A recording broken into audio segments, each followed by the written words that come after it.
In this video, I'm going to show you how to get Discord to open on a specific monitor. Now, over here right now, I'm recording two of my different displays, different monitors, as you can see. So it looks a bit weird because there's a bit of black up top, but don't mind it. I'm still going to show you how to do it, and I think it's going to be very understandable.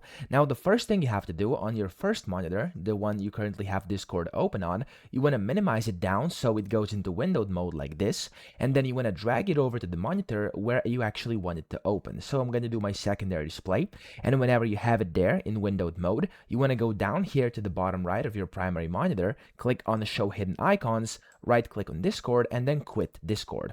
When you do this, go ahead and open Discord back again. So just look for it, open it up, and it's going to pop up this box here, but it's going to open Discord on the second monitor. You'll see, there we go. It's now open in the second monitor, so the one I selected. And if you want it to open up in full screen automatically, you want to just full screen it on your second monitor, and then just repeat this procedure. Go down here again, right click on Discord, quit Discord, and then you want to back again, go here, look for Discord, open it up, and it's going to open up on the second or your specific monitor that you selected, as you can see.